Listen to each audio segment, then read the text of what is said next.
Project, Black Talk Radio, Black Media.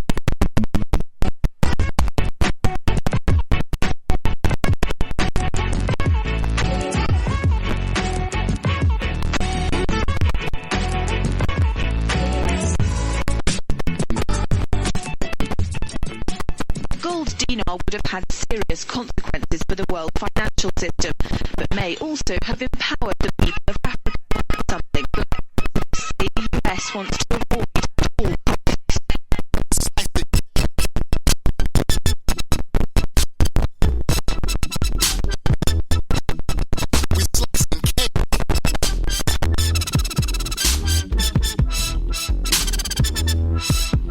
We're slicing cake. Say the US wants to avoid at all costs. We're slicing cake. Say the US wants to avoid at all costs. We're slicing. Gaddafi didn't give up. In the months leading up to the military intervention, he called on African and Muslim nations to join together to create this new currency that would rival the dollar and euro.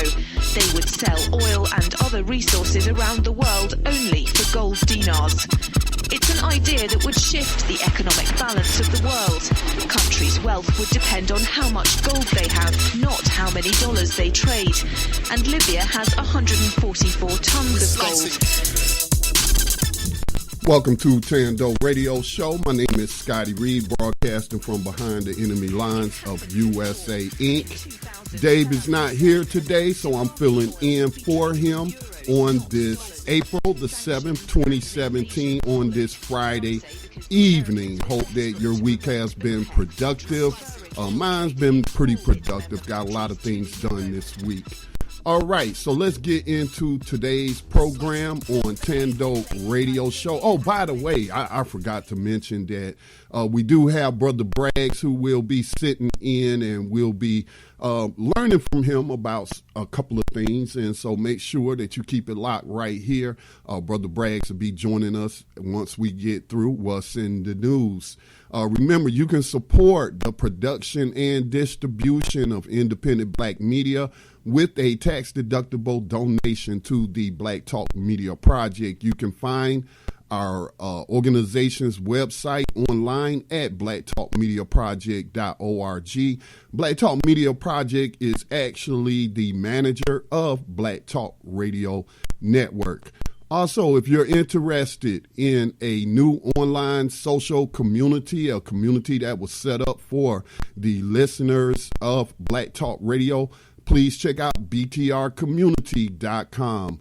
It is a subscriber-based social media network. It is just $24 a year. So check that out. That's btrcommunity.com. All right, let's go ahead and jump into what's in the news. Dave has a couple of articles that he has posted for today's program. I'm going to go through those, and once again, we'll then be turning the program over to Brother Bragg. Also, let me just go ahead and get the telephone numbers out real quick before we get started.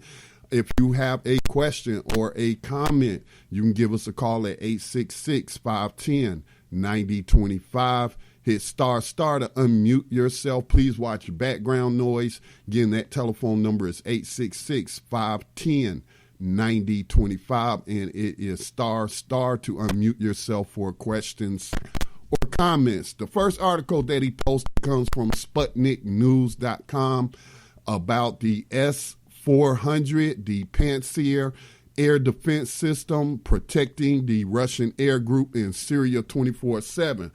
There's pretty much a theme with his news articles for today. As y'all may have heard, Donald Trump launched a illegal airstrike on a air base inside of Syria. I was actually just before the program listening to a segment on the Real News Network, as they had an international law scholar on, and she was saying on all counts, under international law and U.S. domestic law, that was an illegal strike, and that she agrees with Representative Barbara Lee. I believe Barbara Lee is out of Texas, if I'm not mistaken, and she called it an act of war against Syria.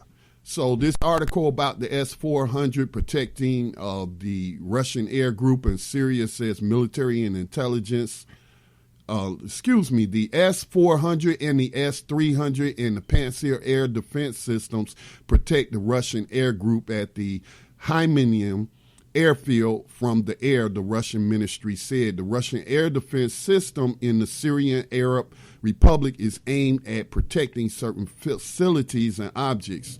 So this pretty much kind of explains why they launched $60 million worth of Tomahawk missiles at this base inside of Syria, because if they had sent planes to do it, they would have gotten taken out by these air defense systems. The next story, Beijing is concerned over Filipino President Duterte's order to deploy troops in the South China Sea. This comes to you also from SputnikNews.com. On Thursday, Duterte reportedly said he ordered the deployment of military forces onto 9 Philippines-claimed islands and reefs in the South China Sea, and announced his intention to raise the Philippines flag on Pagasa Island in the Spratly Island chain. Again, that's from SputnikNews.com as the situation continues to escalate in the South China Sea. Next story.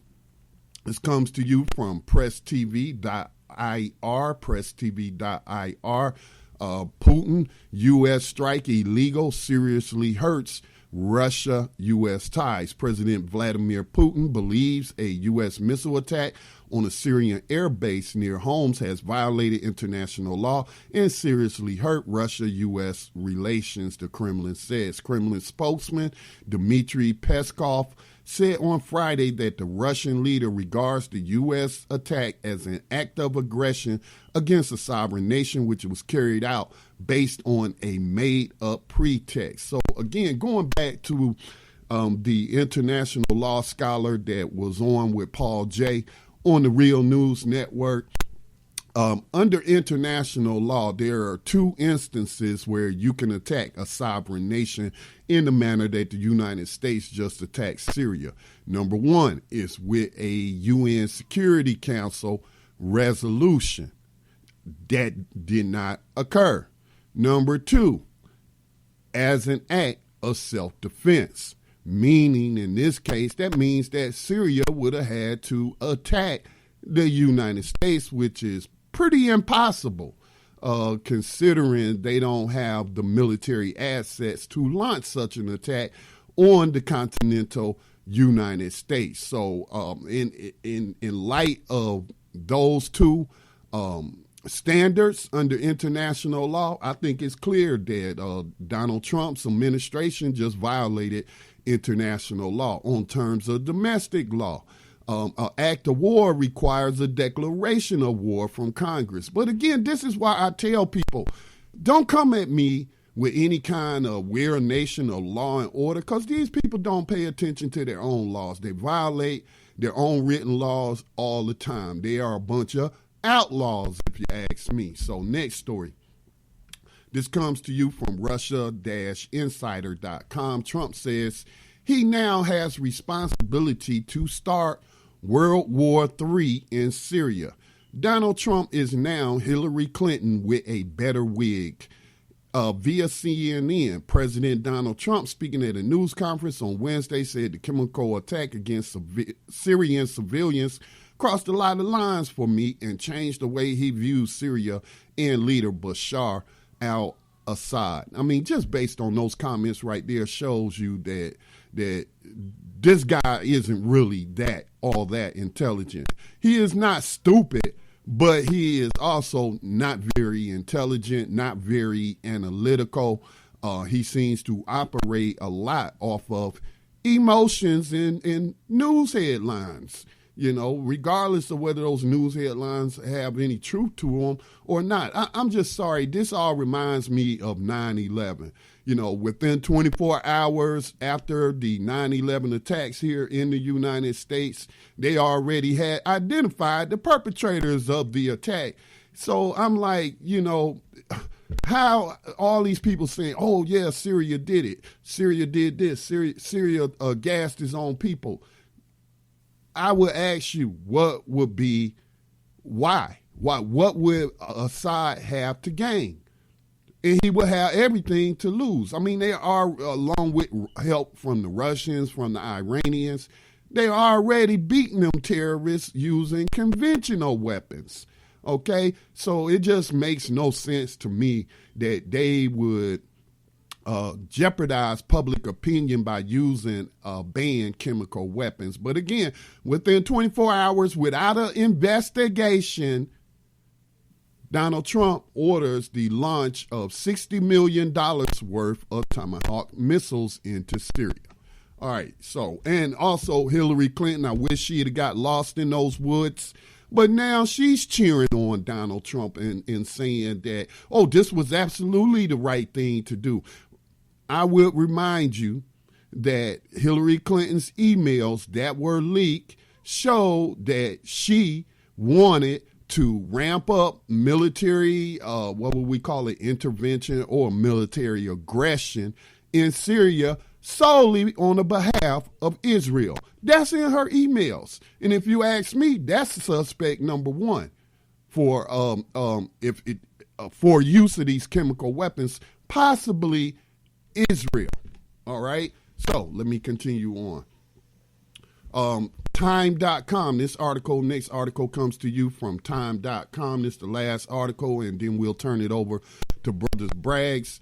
Russia is angry, but don't expect Putin to fall out with Trump over Syria. When Russian President Vladimir Putin got word that the U.S. cruise missiles were going to strike his Syrian ally early on Friday morning, he had several options, both military and diplomatic, for firing back. He could have used Russia's air defense systems in Syria to shoot the American rockets out the sky.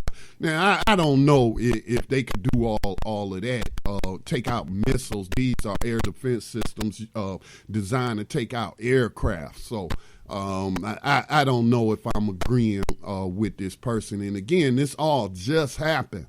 So I'm sure that the Russians are being pragmatic and discussing with their allies what their response is going to be.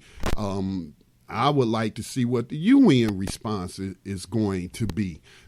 Again, the United States operated illegally with this attack, did not have a UN security resolution in place authorizing the attack, and the United States was not attacked by Syria. So this is, again, another egregious violation of international law, which the United States is a serial, habitual offender.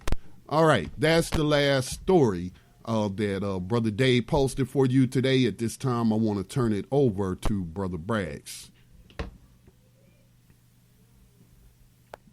Peace, peace. Peace, Brother Bragg. All right. I'm going to begin the day by reading from a couple of things that I found very interesting. I hope you find them interesting as well. I'm going to give you the title of the book. And the first book will be Michael Bradley, The Iceman Inheritance. I'm just going to read you, for educational purposes, just a couple of excerpts from this particular book. I got a couple of books I lined up. But first, I want to balance my energy around here so I can begin.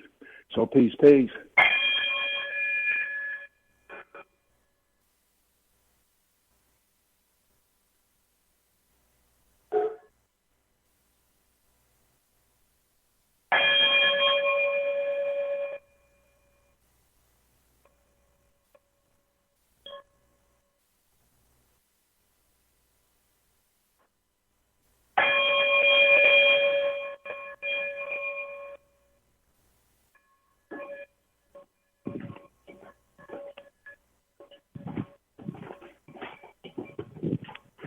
All right. The first thing I'm reading from is this Iceman Inheritance, Michael Bradley. And I'm starting from the introduction. I found this very interesting. Hopefully you will also. Excuse my animals. It's usually the time that I move everybody around, but they have to wait today. 1250 BC, depending on your source, with the publication of books of folklore, the the Odyssey and the Iliad credited to the author named Homer, who we have little information about. In the book, A History of the Modern World by R.R. Palmer and Joel Coltrane, they tell us that Europeans were by no means the pioneers of human civilization. Half of man's recorded history had passed before anyone in Europe could read or write. The priests of Egypt began to keep written records between 4000 and 3000 BC. For more than 2,000 years later, the poems of Homer were still being circulated in the Greek city-states. By word of mouth, shortly after 3000 BC, while the pharaohs were building the first pyramids, Europeans were creating nothing more distinguished than huge garbage heaps. Ironically, like the pyramids, they still endure and are known to archaeologists as kitchen mittens. At the time when the Babylonian king Hammurabi,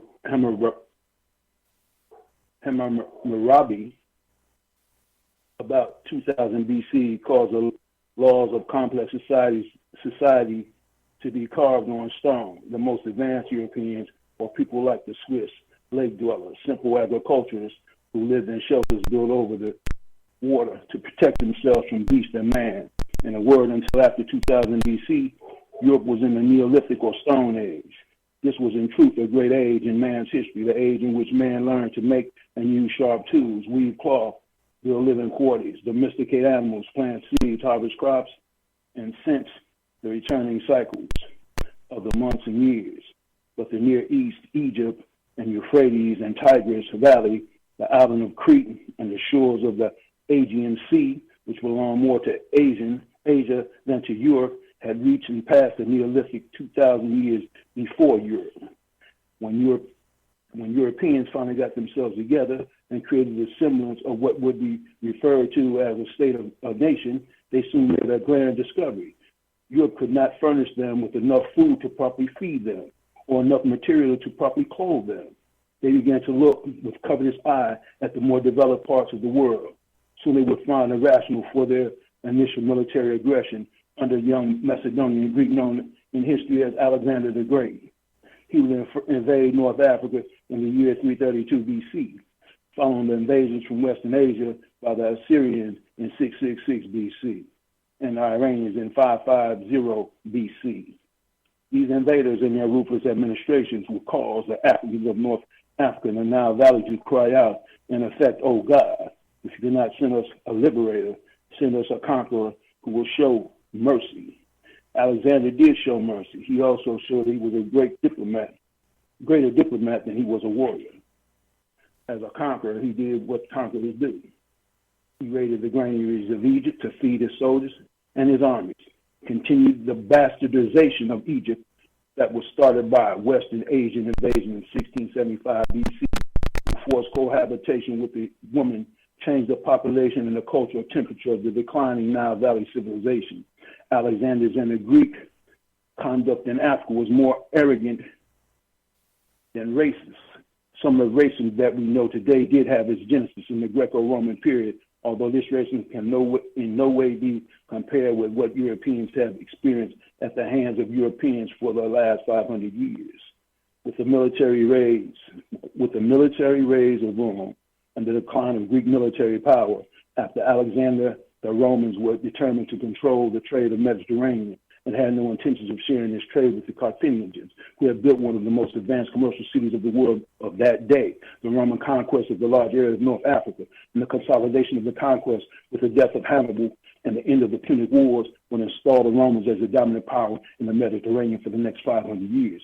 Because of the stubborn refusal of white scholars to read books like Stolen Legacy by George G.M. James, published in 1954 after the origins of major Western religions by Dr. Yosef Ibn Jahaki, published in 1970, The Destruction of Black Civilization, Great Issues of Race from 500 BC to 2000 AD by Chancellor Williams, published in 1974, Ages of Gold and Silver by John A. Jackson, published in 1991. White scholarly pretenders who are often authorities on things they know little or nothing about are not aware of the earthly European intellectual dependency on North Africa and Western Asia. They are also not aware that most of the so-called Greek philosophers not only studied in Egypt but consulted Egyptian texts on a regular basis. According to Theophile Obenga in his work, The Pharaonic Origins of Greek Philosophy, published in 1990, The word philosophy is not Greek of Greek origin. This European practice of attributing the achievements of other people to themselves started during the Greco-Roman period and continued to this day. The racism that plagues us today had its origins in the second wave of Europe in the 15th and 16th centuries. During this period, the Europeans referred to as the Middle Ages of Dark Ages. Europe had lost their previous skills in seafaring, and the concept of longitude and latitude had been also lost from their memory. They came out of this period in history, according to Professor Leonard Jeffries of City College of New York, land poor, people poor, and resource poor. The European established the slave trade and used it to begin its economical recovery. After the Crusades and the famines and plagues that had arrested the attention of Europe for over 300 years, Europe's self-concept was damaged. Since 711 AD, the year of the African-Arab conquest of Spain, Europe had been held at bay by what they referred to as the hated infidels. African Arab armies in the North Africa and in the Mediterranean area by the continuous rise of Islam. Europe began to break out of this bond in the 1400s with the port assault on the city of Creta in Morocco in 1415, again in 1455. When in settling an argument between Portugal and Spain, the Pope authorized Portugal and Spain to reduce to servitude all infidel people. Most of the declared infidels were African and Asians. This was the official rationale for the Atlantic slave trade. During this period, Europeans not only began to colonize most of the world, they also colonized information about the world. They colonized the Bible. They colonized all complementary images of non-European people held of themselves.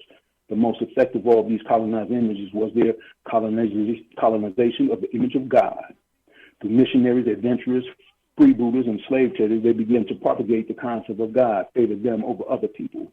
They were saying, in essence, that all Europeans were the chosen people of God. Often in their teachings about God, they ran into a contradiction.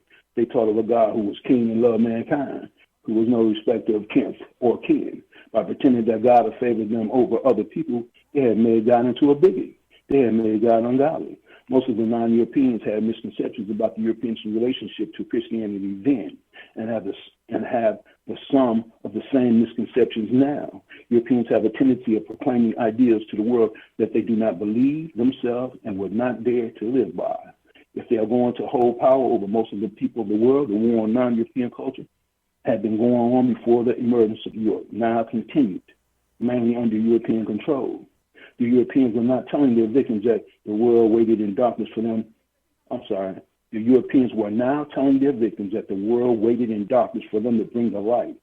Where in actuality, everywhere the European went outside of Europe, he put out the light of his victims, culture, spiritual, and cultural way of life. Not only did he not understand their culture, he had no intention of understanding their culture. Europeans declared war on the culture, on the structure of every society they invaded or were welcomed into as visitors. Many societies that the Europeans pretended to civilize would have been better off had the European left them alone. In Africa, the Pacific Islands, and in large areas of mainland Asia, people had built a safe and spiritually endowed societies before the first European wore a shoe or lived in a house that had a window. In large areas of Africa, a cluster of civilizations were built without an organized jail system or a word in their language which meant jail, because there was no need in their society for one. There is a need to look at European racism in the open of the so-called New World. The best way of the early recorded accounts come from Father Bartholomew de las Casas, who came to America on the third voyage of Christopher Columbus. When Columbus noticed the rapid disappearance of the natives of America over the time of the three visits, he would go to de las Casas and request that he petition the Vatican for an increase in the land and slave trade, with the pretense that this increase would save the souls of the Native Americans. De las Casas is considered the first historian of the New World. His account of mass murder and disappearance of the natives of the New World, mistakenly called Indians, is entitled The Devastation of the Indies. A brief account was published in 1974. Father de las Casas' account of the island of Hispaniola, Haiti, and the people he observed there is as follows. All the land so far discovered is beehive of people. It is as though God had crowded into these islands the great majority of mankind. And all the infinite universe of humanity, these people are the most guileless, the most devoid of wickedness and duplicity, the most obedient and faithful to their native masters and to Spanish Christians whom they serve. They are by nature the most humble, patient, and peaceable, holding no grudges, free from embodiments, neither excitable nor quarrelsome. These people are the most devoid of rancors, hatred, or desire for vengeance. vengeance of any people in the world. And because they are so weak and compliant, they are less able to endure heavy labor and soon die of no matter what malady.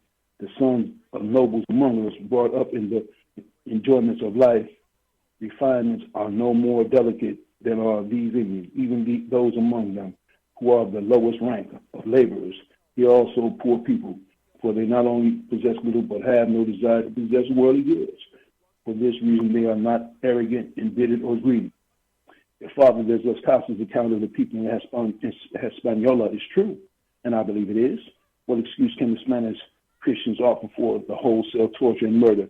De Las Casas goes into a detailed description of the continuous annihilation of Indians in the occupation and destruction of civilizations of Mexico. Further in his books, he describes the occupation of the Indians in this manner. They were very clean in their persons, with alert, intelligent minds, open to doctrine, very apt to receive our holy Catholic faith, to be endowed with virtuous customs, and to behave in a godly fashion.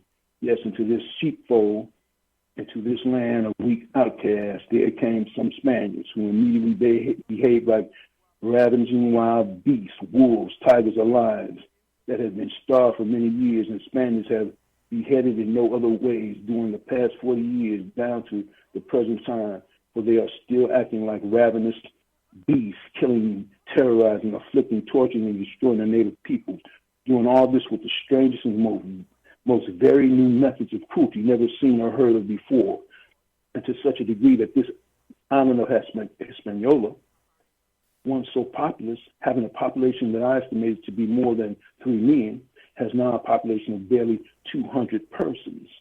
The island of Cuba is nearby. It's nearly as long as the distance between Valladolid and Rome. It is now almost completely depopulated. San Juan and Jamaica are 2 of the largest and most productive and attractive islands. Both are now deserted and devastated on the northern side of Cuba and Hispaniola by the neighboring Cayos, comprising more than 60 islands, including those called Gandes, besides numerous other islands, some small, some large. The least besides, the least felicitous, okay, I'm messing up, guys, Felicitous, felicitous, I can't pronounce it, forgive me, of them who were more fertile and beautiful than the gardens of the King of Seville. They had the healthiest lands in the world. There lived more than 500,000 souls. They are now deserted, inhabited by not a single living creature. All the people were slain or died after being taken into captivity and brought to the island of Hispaniola to be sold as slaves. Racism, if it's accompanied fear and frustration, was the cohesive force that held the plantation system together. It created a new way of life for the European and the Caribbean islands and the Americans over and above any amount of creature comfort they would have enjoyed in Europe. At the same time in history, the Europeans who were successful in Europe generally stayed in Europe. What was referred to as the New World was brought into being by a large number of people who were failures at home. It was once said that Europe dumped its human garbage can into the New World. In spite of some exaggeration, there is some truth in this statement. Many of these Europeans felt called upon to make non-Europeans feel inferior so that they could convince themselves that they were superior people.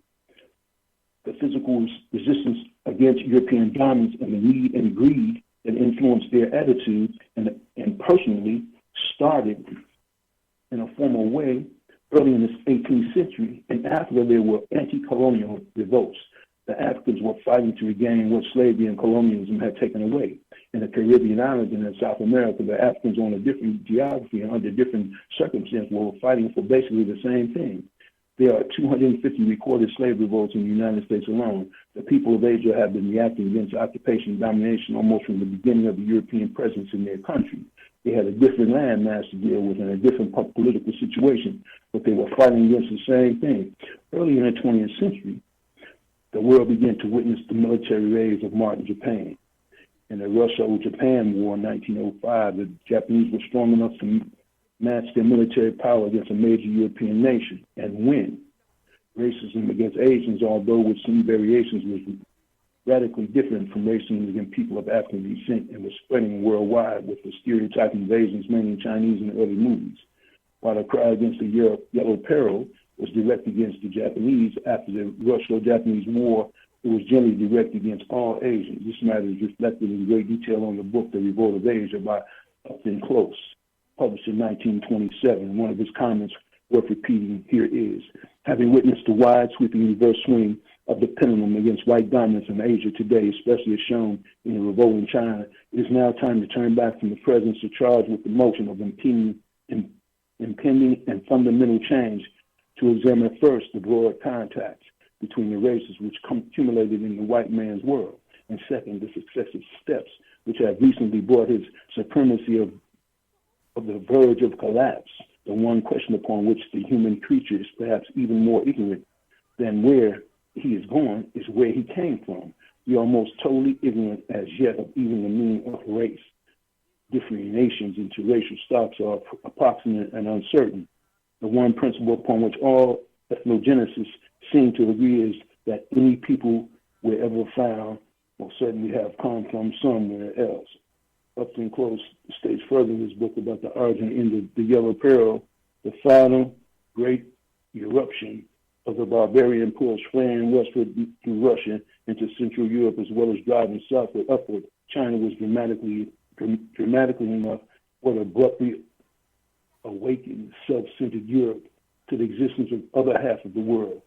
The military machine perfected by Genghis Khan swept through the feudal Russia as far as Vienna. No resistance offered Kacheki, not the cavalry of Europe, but the decision of the Mongol commander to go home and attend the funeral of dead Khan and share in the inheritance, save Christendom from the same iron heel which left such terrible scars of oppression on the soul of the Slav. This was the origin of the Yellow Peril. Scare or fright, which now seems almost as congenial instinct in the West. This era was followed by the pseudo-scientific racism and widespread propagation of Teutonic origin theory. Early in the century, the elder scholar among African Americans, Dr. W.E.B. Du Bois, said, the problem of the 20th century is the problem of the color line. Unfortunately, his prophecy was correct. In spite of all the talk in sociology, good and bad, we have not made much progress in resolving this issue. We have talked about it extensively without really dealing with it. To deal with it, we have to ask ourselves some hard questions, and we will have to be boldly honest with our answers. Some of the hard questions are, how did racism start in the first place? And for whose benefit was it created? Who benefits from it now? Why do we lack the strength or the courage to destroy it?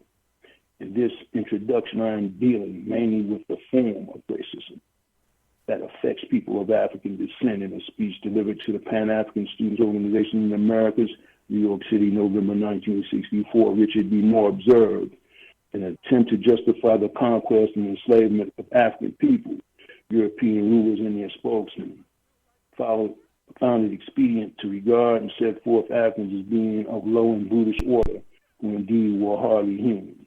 Such creatures then were deemed to have done little or nothing which could be defined as history. The dehumanization of the African people had already been started. The false images were already in motion. The stereotype and mental images of savage Africa in the dark continent were deeply impressed upon the minds of the Europeans. The distortions were repeated until some of the victims began to believe it themselves. In his books, Race, Science, and Humanity, published in 1963, Dr. Assi Montagu refers to the belief in race as a widespread contemporary myth in the Western world. He further states that it is the modern form of the older belief in witchcraft. The point of view is extended in the following quote from the introduction to this book. I am convinced that when the intellectual history of our time comes to be written, the idea of race, both the popular and the taxonomic, will be viewed for what it is, a confused and dangerous idea which happened to fit the social requirements of a thoroughly exploitative period in the development of Western man.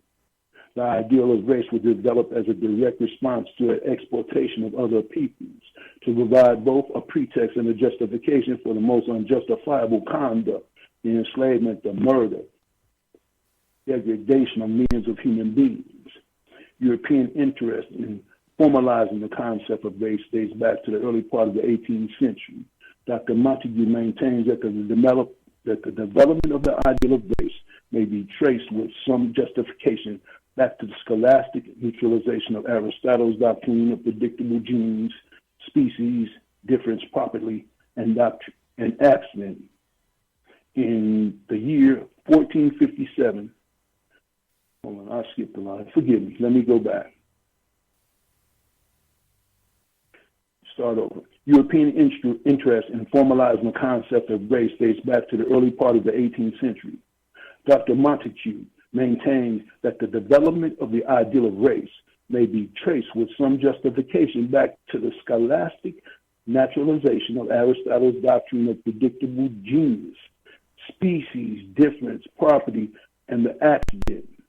In the year 1457, the Council of Cardinals met in Holland and sanctioned as a righteous and progressive ideal the enslavement of Africans for the purpose of their conversion to Christianity and to be exploited in the labor market as chattel property. He further maintains that the concept of race had another development during the early days of the Age of Enlightenment, when in 1735 Scottish botanist Linus took over the concept of class, species, and genus from theologians to serve them as systematic tools. These conclusions show how important it is for us to deal with both the genesis and the present application of racism. This devilish scheme speedily became the standard policy of the church for 3 centuries, and thus the ghastly traffic in human misery was given the cloak of respectability and anointed with the orb of pontifical righteousness in Jesus' name. And so the slave trade began inaugurating an era that stands out as the most gruesome and macabre example of man's disregard of the humanity of all men. There is no way to understand the African slave trade without understanding slavery as an institution. Slavery is almost as old as human society. Every people had at some time or another been slaves. In fact, Europeans enslaved other Europeans for much longer than they enslaved Africans. This slavery did not give birth to racism, but it did lay the basis for feudalism. European racism had manifested itself in many dimensions outside of Europe, and what is called the Holocaust is just European racism turned inward toward itself, with Europe making Europeans the scapegoat of other European people. Slavery was a permanent feature in the ancient world. In Egypt, Kush, Greece, and Rome, the African slave trade is better known to us because it is the most recent and best documented. Now, I don't agree with a lot of this, but I'm going to read it because these are not my words, okay?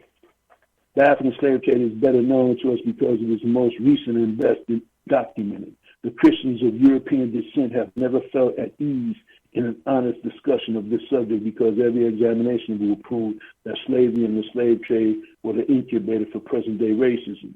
The Christian church was the handmaiden of the development of racism.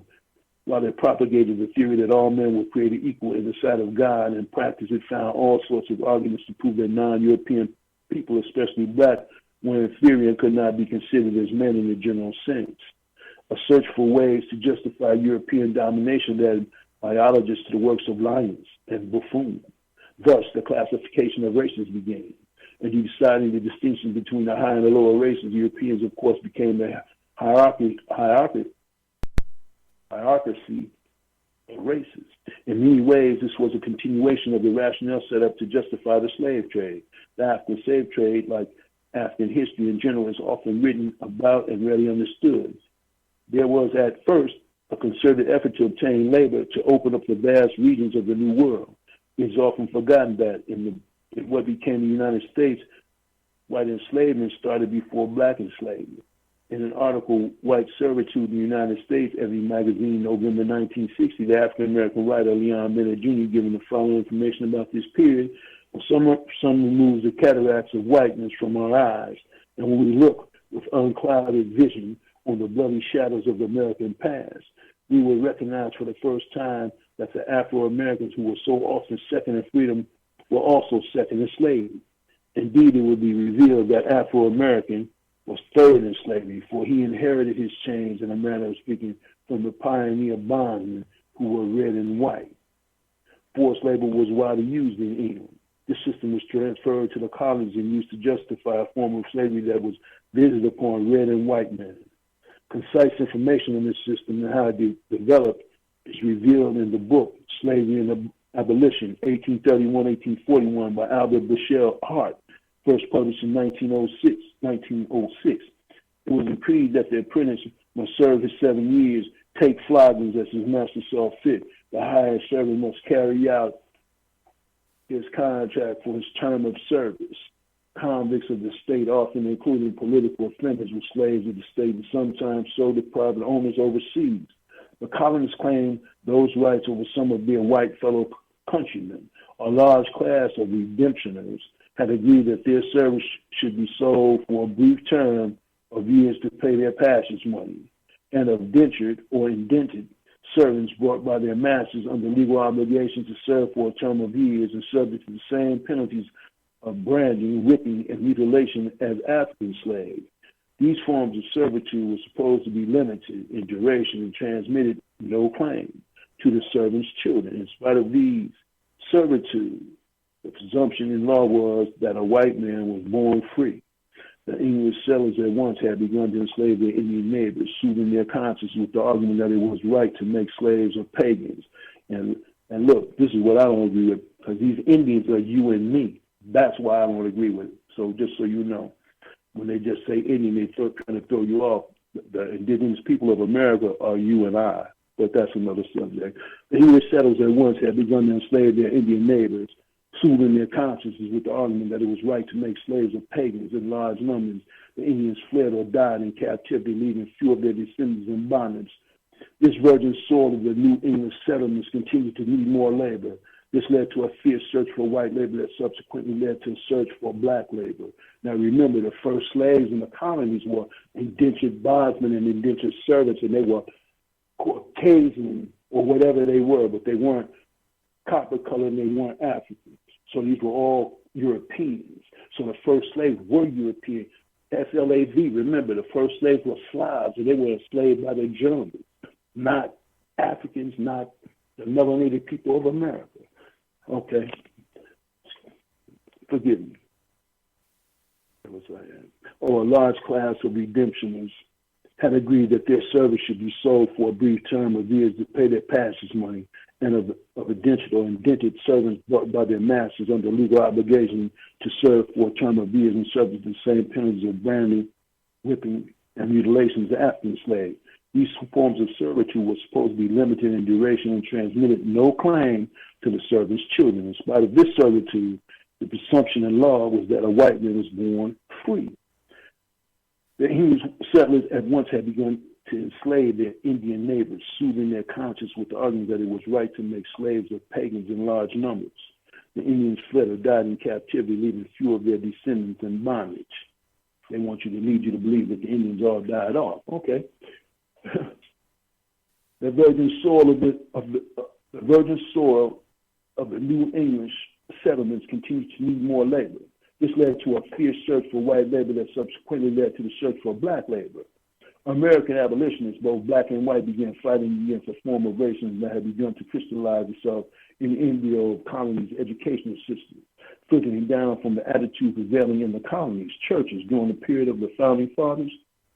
The African American heard promises about democracy and liberty and justice and did not know that these promises were not meant for them. They deluded themselves into thinking that they were but the African. Soon learned that Africa was not brought to this country to be treated democratically, and the American promise was not made to him.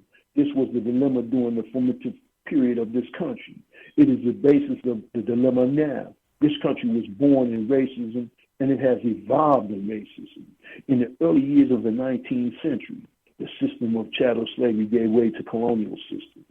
This was not the end of racism as it affected Africans and other non-white people throughout the world. It was only the radical change in how it would be manifested. The European would now change the system of capturing Africans and other non-white people and enslaving them thousands of miles from their homes. They would enslave them on the spot within their own countries and use them as markets for new goods coming out of the developing European revolution and out of their countries and their labors to produce grist for new European meals. The industrial raise of the West has at its base a form of racism. Racism helped to lay the base of the present economic system we now call capitalism. In the main theoretical racism is a 19th century origin in America and in Europe. And yet the 19th century was a century of the greatest resistance against racism. It was during that century when Africans the world over began to search for a definition of themselves. The high watermark of the Africans' reaction to European racism came in the middle of the 19th century in the presence of great black intellectuals such as Martin R. Delaney and Edward Wilmot Baton. Toward the end of the 19th century, the great intellectual giant W. Du Bois took up the fight and ably carried it into the middle of the 20th century. This is now an international struggle against racism on the part of people of African descent. This struggle has been taken to the world's campus, where theoretical basis of racism started. This has helped to create new battle lines and a lot of fear and frustration on the part of white scholarship. Their fear prevents them from recognizing that the renewal of racism that they created is the healthiest thing present-day black scholarship can contribute to the world. The important contribution that Michael Bradley has made to this subject is in the realm of alarmists, calling to attention what has already happened and what needs to be done about it. Western racism is a disease that has affected the whole world. Its after effect might in the final analysis do more harm than good to its creators. This book is not a masterpiece of a scholarship or analysis. The content of this book, The Iceman Inheritance, is an important message for our times and all times if we have the hope of creating a world free of war, race, hatred, and tension. His inquiry into this subject has bold admissions and revelations which invariably open doors and put subjects on our intellectual agenda for investigation. In my opinion, this is the means of this investigation and the essence of this contribution to the subject of race in a changing world. And this was The Iceman Inheritance. I just found that very interesting. Now, the next book that I'm going to jump into right quick, and all I'm doing is doing a quick readings out of a few books I found very interesting. And this one right here, now this is Behold a Pale Horse, William Cooper.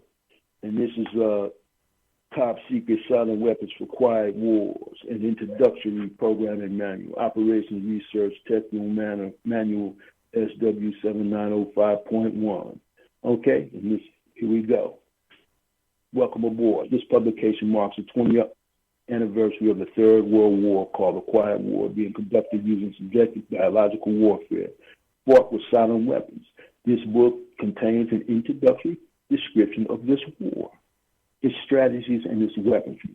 May 1979, number 74-1120, security. It's patently impossible to discuss social engineering or automation of a society, i.e. the engineering of social automation systems, silent weapons, on a national or worldwide scale without implying extensive objectives of social control and destruction of human life, i.e. slavery and genocide. This manual is in itself an analog declaration of intent. Such a writing must be, this is for educational purposes only. This is just stuff I read, and I'll give you the book so you can follow the book if you want. That's Behold a Pale Horse, William Cooper.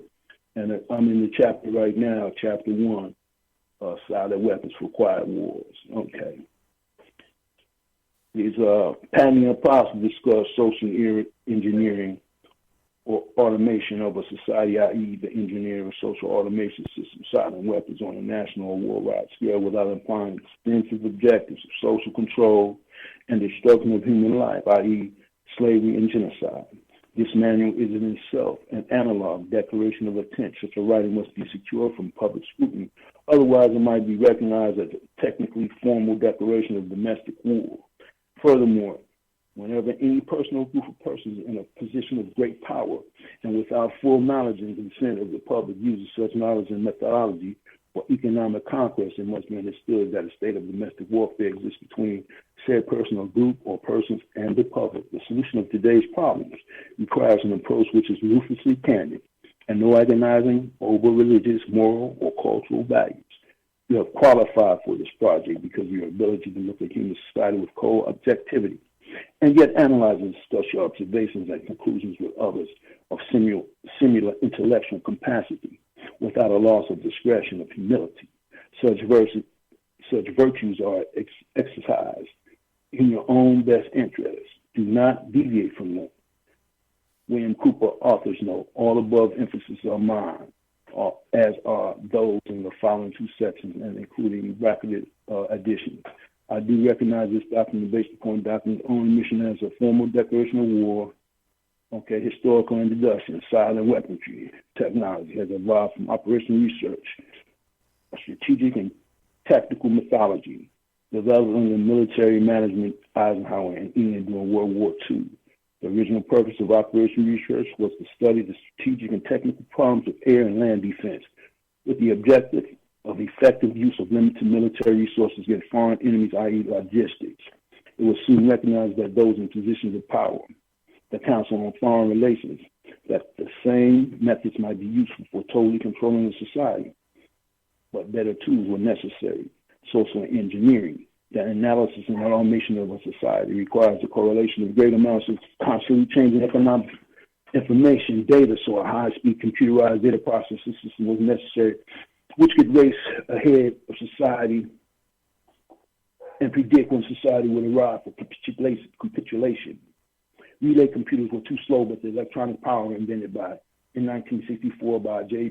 Presper Eckert and John W. McCarthy filled the bill. The next breakthrough was the development of the simplex method of linear programming in 1947 by mathematician George B. Danzig.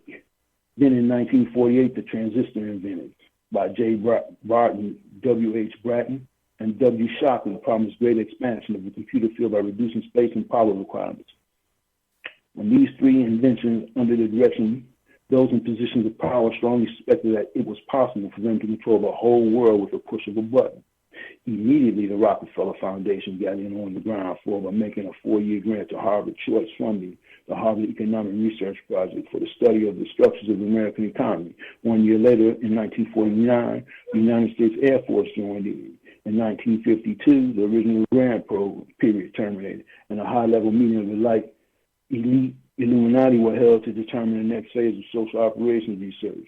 The Harvard projects, which had been very fruitful, as is borne out by a publication of some of its results in 1953, suggesting the feasibility of economic social engineering, studies in the structure of American economy. Copyright 1953 by Wassily Lentiff, International Census, Press Inc., White Plains, New York. Engineered in the last half of the decade of the 1940s, the nuclear war machine stood, so to speak, in the sparkling gold-plated hardware on the showroom floor. By 1954, with the creation of the master in 1954, the promise of unlocking UN unlimited sources of fusion or atomic energy from heavy hydrogen in seawater, and consequently availability of unlimited social power, was a possibility only decades away. The combination was irresistible. The Quiet War was quietly declared by international elite, the Bilderberg Group, at a meeting held in 1954. Although the silent weapon system was nearly exposed 13 years later, the evolution of the new weapon system had never suffered any major setbacks. This volume marks the 25th anniversary of the beginning of the Quiet War. Already, this domestic war has had many victories on many fronts throughout the world. Political introduction. In 1954, it was well recognized by those in position of authority that it was only a matter of time, only a few decades, before a general public would be able to grasp the upset, the cradle of power for the very elements of the new silent weapon technology were as accessible for a public utopia as they were for providing a private utopia. The issue of primary concern, that of dominance, resolved around the subject of the energy of science.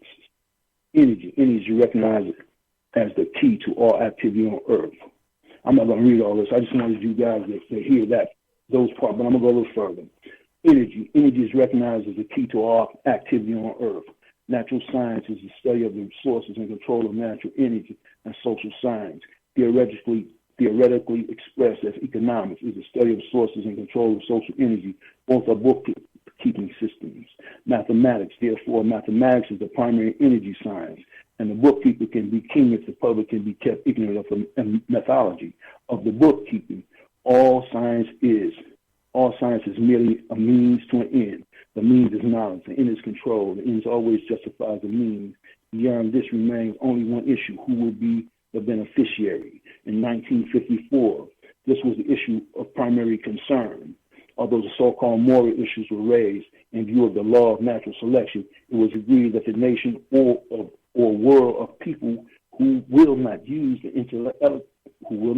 intelligence are no better than animals who do not have intelligence. Such people are beasts of burden and stakes on the table by choice and consent. Consequently, in the interest of future world order, peace, and tranquility, it was decided to probably wage quiet war against the American public with an ultimate objective of permanently shifting the natural and social energy, wealth, and undisciplined and irresponsible into the hands of the self-disciplined, responsible, and worthy few. In order to implement this objective, it was necessary to create, secure, and apply new weapons, which, as it turned out, were a class of weapons so subtle and sophisticated in their principle of operation and public appearance as to earn for themselves the name silent weapons. In conclusion, the objective of economic research as conducted by the magnates of capital banking and the industries of commodities, goods, and services is the establishment of an economy which is totally predictable and manipulable. In order to achieve a total predictable economy, the low-class elements of society must be brought under total control, i.e., must be housebroken, trained, and assigned a yoke and long-term social duties from a very early age before they have an opportunity to question the propriety of the matter. In order to achieve such conformity, the lower-class family union must be disintegrated by a process of increasing preoccupation of the parents and the establishment of government-operated daycare centers for the occupationally orphaned children. The quality of education given to these lower classes must be of the poorest sort, so that the moat of ignorance isolating the inferior class from the superior class is and remains incomprehensible to the inferior class. With such an initial handicap, even bright lower class individuals have little if any hope of extricating themselves from their assigned lot in life. This form of slavery is essential to maintaining some measure of social order, peace, and tranquility for the ruling upper class. Descriptive introduction of the silent weapon. Everything that is expected from an ordinary weapon is expected from a silent weapon by its creators, but only in its own manner of junctioning. It shoots situations instead of bullets, propelled by data processing instead of chemical reaction, explosion, originating from bits of data instead of grains of gunpowder, from a computer instead of a gun, operated by a computer programmer instead of a marksman, under the orders of banking magnate instead of a military general. It makes no obvious explosive noises, causes no obvious physical or mental injuries, and does not obviously interfere with anyone's daily life. Yet it makes an unmistakable noise, causes unmistakable physical and mental damage, and unmistakably interferes with daily social life, i.e., unmistakable to a trained observer. When he knows what to look for, the public cannot comprehend this weapon, and therefore cannot believe that they are being attacked and subdued by a weapon. The public might instinctively feel that something is wrong. Isn't that the truth? But because of the technical nature of the silent weapon, they cannot express that they're feeling in a rational way or handle the problem with intelligence. Therefore, they do not know how to cry for help and do not know how to associate with others to defend themselves against it. When a silent weapon is applied gradually, the public adjusts, adapts to its presence, and learns to tolerate the encroachment on their lives until the pressure, psychological via economic, becomes too great and they crack up. Therefore, the solid weapon is a type of biological warfare. It attacks the vitality, options, and mobility of individuals of the society by knowingly understanding, manipulating, and attacking their sources of natural social energy and their physical, mental, and emotional strengths and weaknesses. Brother Bragg, can you hear me? Yes, sir. Yes, we need to take our station identification break. You're listening to Thando Radio Show right here on the Black Talk Radio Network. We'll be right back with more from Brother Braggs on the other side.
Radio since 2008, providing new black media for the masses.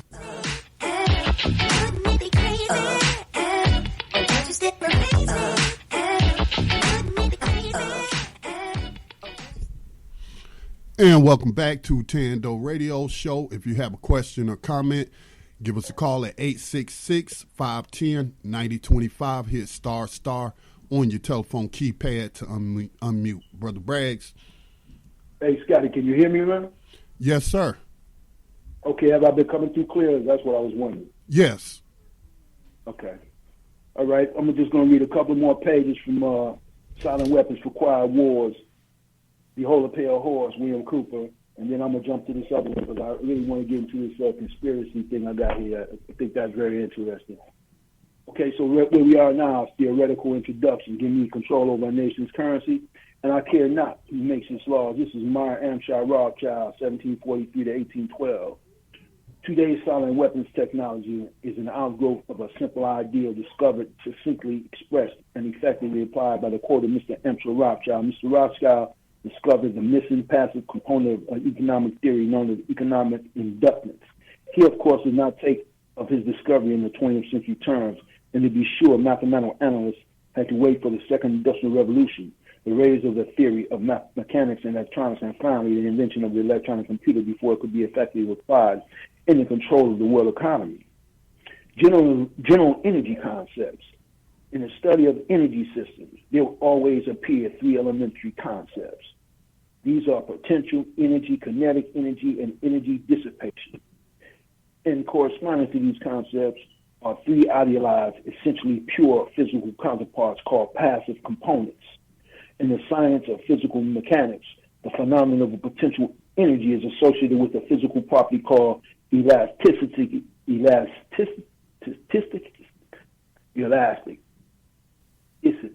That's the word. Sorry about that. I can't say it. Okay. Now I'm messed up. I'm laughing at myself. Okay, where was I? Okay.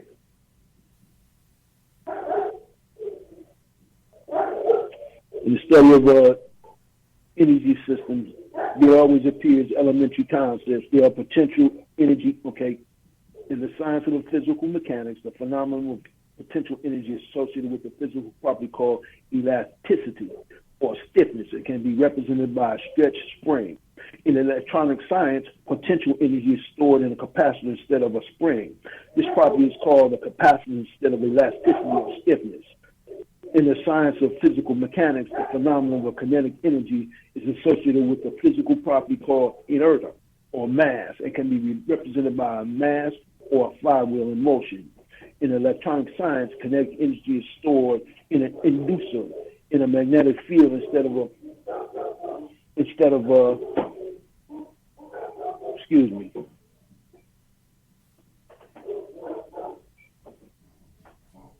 In electronic science, kinetic energy is stored in an inductor in a magnetic field instead of a mass. This property is called inductance instead of an inertia.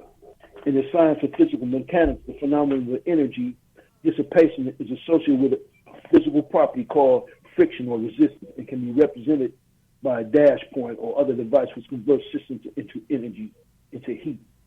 In electronic science, dissipation of energy is performed by an element called either a resistor or a conductor, the term resistor being the one generally used to express the concept of friction and the term conductor being generally used to describe a more ideal device, e.g. wire, employed to convey electronic energy efficiently from one location to the other. The property of resistance or conductor is measured as either resistance or conductance reciprocals. In economics, these three energy concepts are associated with economic capacitance, capital, money, stock, inventory, investment in buildings and durables, economic conductance, goods, production, flow coefficient, and three is economic inductance, services, the influence of population or industry or output. All of the mathematical theory developed in the study of one energy system, e.g. math, mechanics, electronics, etc., can be immediately applied in the study of any energy system. Mr. Rothschild's energy discovery, what Mr. Rothschild had discovered was the basic principle of power, influence, and control over people as applied to economics. The principle is when you assume the appearance of power, people soon give it to you. Mr. Rothschild had discovered that currency or deposit loan accounts had the required appearance of power that could be used to induce people inductance with people corresponding to a magnetic field into surrendering their real wealth in exchange for a promise of greater wealth instead of real compensation. They would put up real collateral in exchange for a loan of promissory notes. Mr. Rothschild found that he could issue more notes than he had backing for, so long as he had somewhat stock of gold as a precursor to show his customers. Mr. Rothschild loaned his promissory notes to individuals and to governments. These would create overconfidence. Then he would make money scarce, tighten control of the system, and collect the collateral through the obligation of contracts. The cycle was then repeated. These pressures could be used to ignite a war. Then he would control the availability of currency to determine who would win the war. That government, which agreed to give him control of his economic system, got his support. Collection of debts was guaranteed by economic aid to the enemy of the debtor. Collection of debts was guaranteed by economic aid to the enemy of the debtor. The profit derived from this economic mythology made Mr. Rothschild all the more able to extend his wealth. He found that the public greed would allow currency to be printed by government order beyond the limits. Inflation of backing in precious metal or the production of goods and services, gross national product. Apparent capital is paper inductor. In this structure, credit presented as a pure element called currency has the appearance of capital, but is in fact a negative capital. Hence, it has the appearance of service, but in fact, indebtedness or debt. It is therefore an economic inductance instead of an economic capacitance, and if balanced in no other way, will be balanced by the negation of population, war, genocide. The total goods and service represent the real capital called the gross national product. And the currency may be printed up to this level and still represent economic capacitance. But currency printed beyond this level is subtractive, represents the introduction of economic inductance, and constitutes notes of indebtedness. War is therefore the balancing of the system by killing the true predators, the public which we have taught to exchange true value for inflated currency, and falling back on whatever is left of the resources of nature and the regeneration of those resources. Mr. Rothschild had discovered that currency gave him the power to rearrange the economic structure to his own advantage, to shift economic inductance to the economic positions which would encourage the greatest economic instability and oscillation. The final key to economic control had to wait until there was sufficient data and high-speed computing equipment to keep close watch on the economic oscillations created by price shocking and yet excess paper energy, credits, paper inductance, inflation. Breakthrough. The aviation field provided the greatest evolution in economic engineering by way of mathematical theory of shock testing. In this project, a projectile is fired from an airframe on the ground and and the impulse of the recoil is monitored by vibration transducers connected to the airframe and wired to chart recorders. By studying the echoes or reflections of the recoil impulse in the airframe, it is possible to discover critical vibrations in the structure of the airframe, which either vibrations of the engines or alien vibrations of the wings, or a combination of the two might reinforce, resulting in resonant self-destruction of the airframe in flight as an aircraft. From the standpoint of engineering, this means that the strength and weaknesses of the structure of the airframe in terms of vibrational energy can be discovered and manipulated. This one will be the last 2 pages of this one. Application in economics. To use this method of airframe shock testing in economic engineering, the prices of commodities are shocked and a public consumer reaction is monitored. The resulting echoes of economic shock are interpreted theoretically by computers and psychoeconomic structure of economy is thus discovered. It is by this process that partial differentiation and differences matrices are discovered that define the family household and make possible its evaluation as an economic industry, dissipative consumer structure. Then the response of the household to future shocks can be predicted and manipulated. And society becomes a well-regulated animal with its reins under the control of a sophisticated computer-regulated social energy bookkeeping system.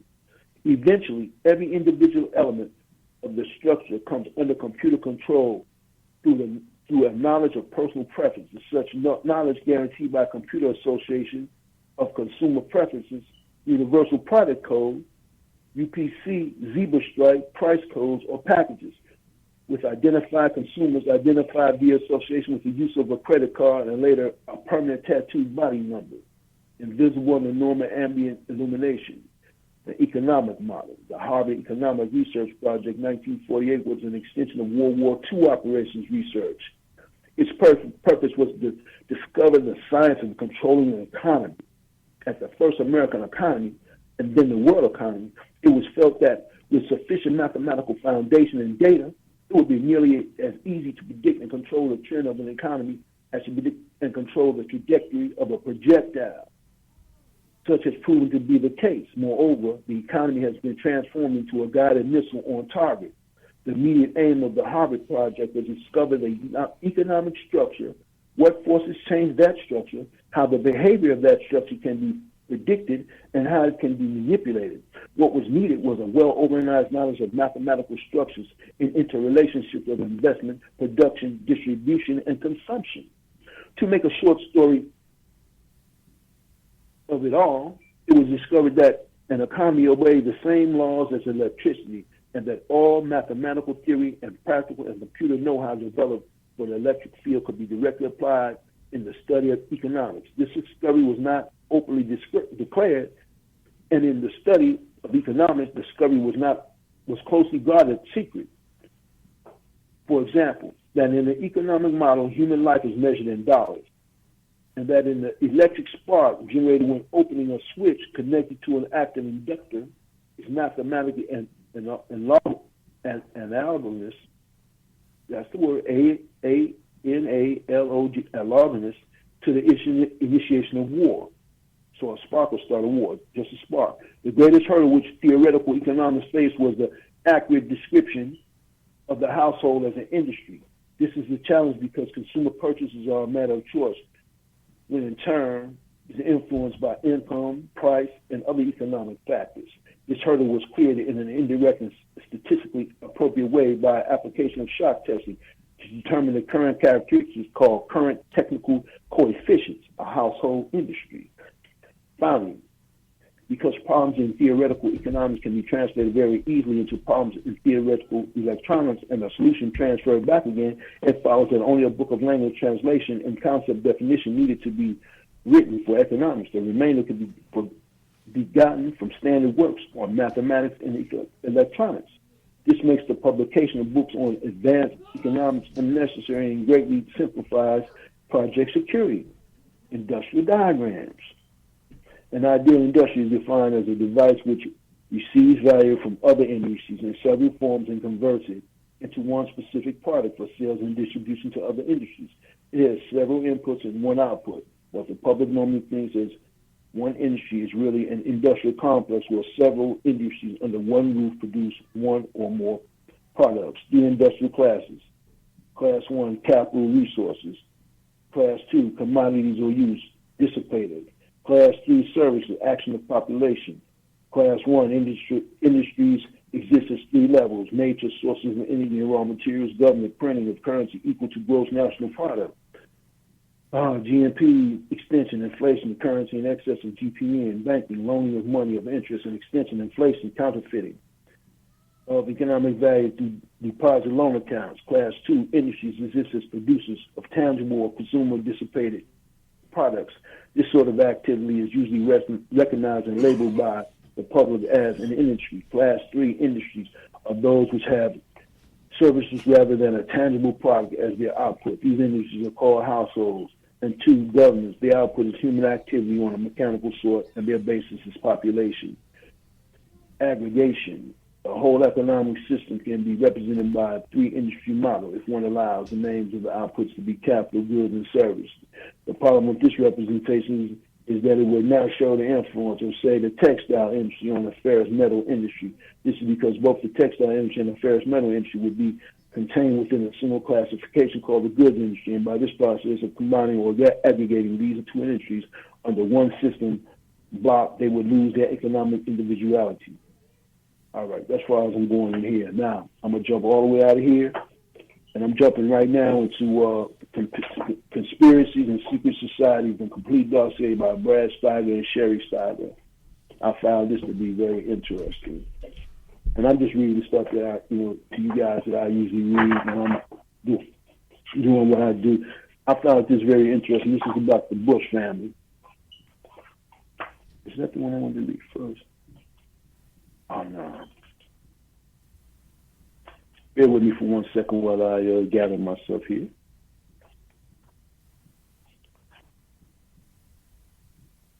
Oh, yeah, I'm going to run a few of them at you, though. But we'll start off with this one to just take longer. This is George H.W. Bush. The Bush family tree reveals descent from a reveals traitor and a ruthless warlord who took delight in invading other countries, which is stronger, heredity or environment, or does it matter? According to an Irish artist working on tapestry to commemorate Ireland's Norman heritage, the Bush family is descended from a line of traitors and ruthless warlords. Anne Griffin Burnstruth was researching the history of Richard B. Clare, Earl of Pembroke, and she discovered the genealogical link to George H.W. Bush family in the United States. Pembroke, known as Strongbow for his skill as an archer, was a power-hungry warlord who led an invasion of Old Ireland. The Bush lineage can also be traced to Dermot McMurrow. I wonder if I'm saying that right. Okay, McMurrow, who is revealed in Irish history books as Ireland's worst traitor for collaborating with the Normans. McMurrow was said to be so vicious a warrior that he severed the heads of his victims and tore at the flesh of particularly hated victims with his teeth. When President George H.W. Bush, having led the United States in the Persian War, Gulf War, and his son President George H. Bush, declaring war on Iraq in search of non-existent weapons and mass destruction, many U.S. citizens are left to ponder how much of that ruthless warlord blood surges through the veins of the Bush dynasty. Behavioralists and social psychologists have debated for decades about whether it is in our genetics or the environment in which we are reared that has more influence on our character and who we really are. Perhaps it is equal parts of both that shape our destiny. Hey, look, this might sound a little boring, but it's going to get better. Just bear with me. George H. Bush's maternal grandfather, George Herbert Burt Walker, moved to his St. Louis banking and investment firm to the prestigious address of 1 Wall Street in the early 1920s and was one of Adolf Hitler's most powerful financial supporters. Burt Walker's sponsorship of the Nazis went back to 1924 when Fritz Thyssen, a wealthy German industrialist, was financing the fledgling Nazi party. Averell Harriman, W.A. Harriman and company sold more than 50 million of German bonds to American investors, and Walker's Union Banking, located in the offices of Harriman's firm. became a virtual Nazi money laundering machine. In 1934, Burt Walker arranged to have his son-in-law, Prescott Bush, placed on the board of directors of Union Banking. About the same time, Walker took over the North American office of the Hamburg America line, which was smuggling German agents into the U.S. to bribe politicians to see things Hitler's way.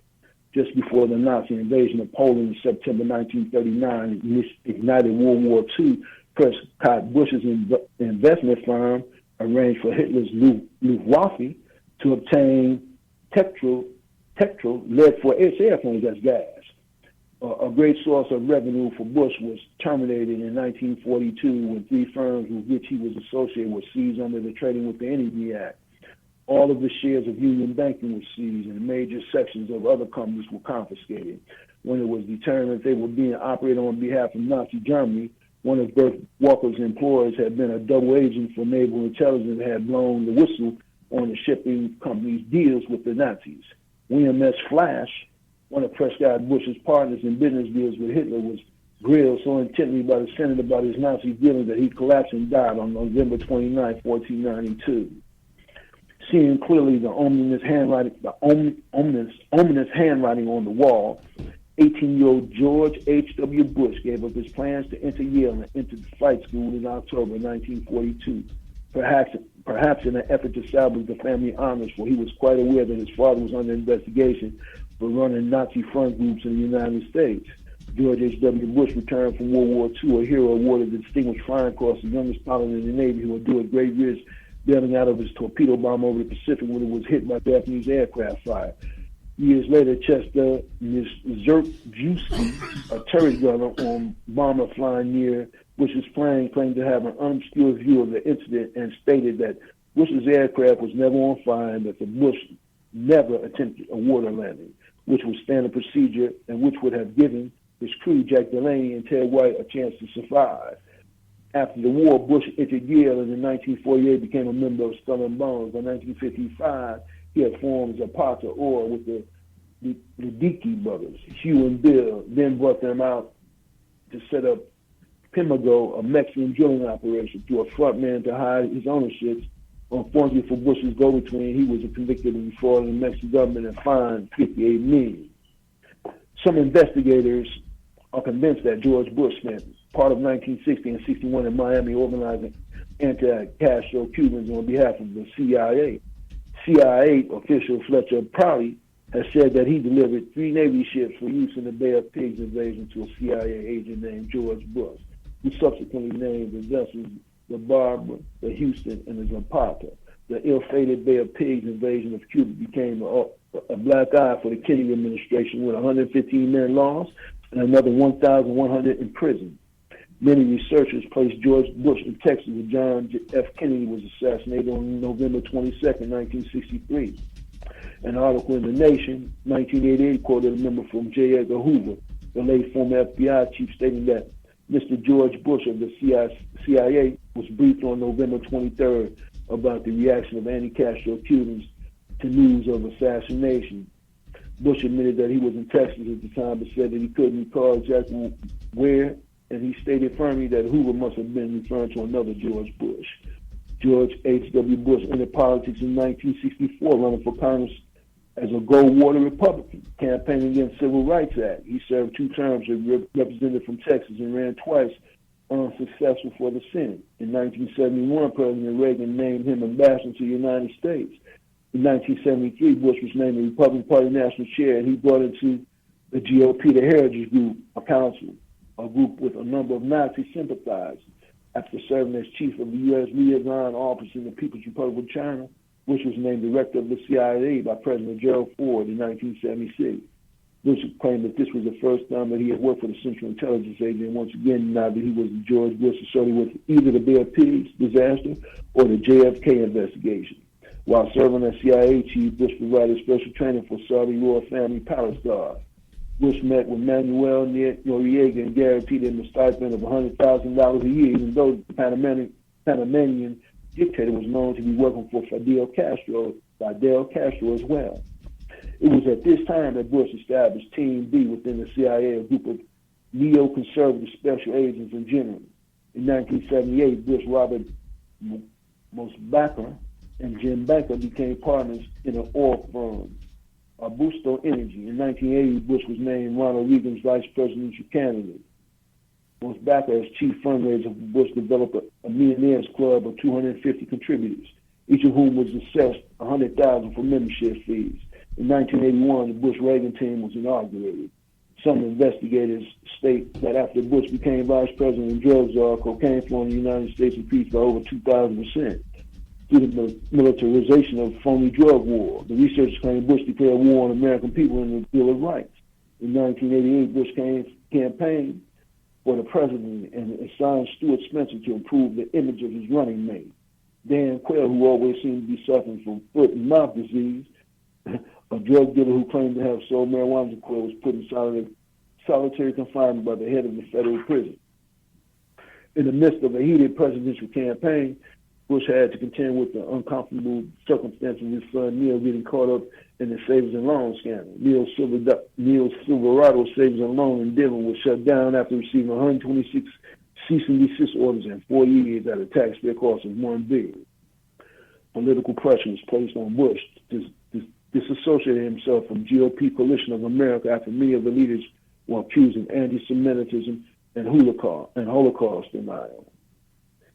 Fred Malik, a former Nixon aide, was asked to leave the presidential campaign when it was revealed that he was compiling a list of Jews in the Labor Department and investigating a possible Jewish cabal on the orders from former President Nixon.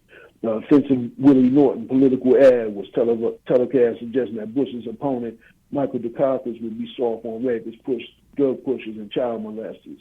In 1989, Bush was inaugurated as the 41st president of the United States. He denied knowing Manuel Noriega was a drug dealer and authorized CIA support to the dictator's opposition, thereby providing Noriega with an opportunity to annul Panama's elections.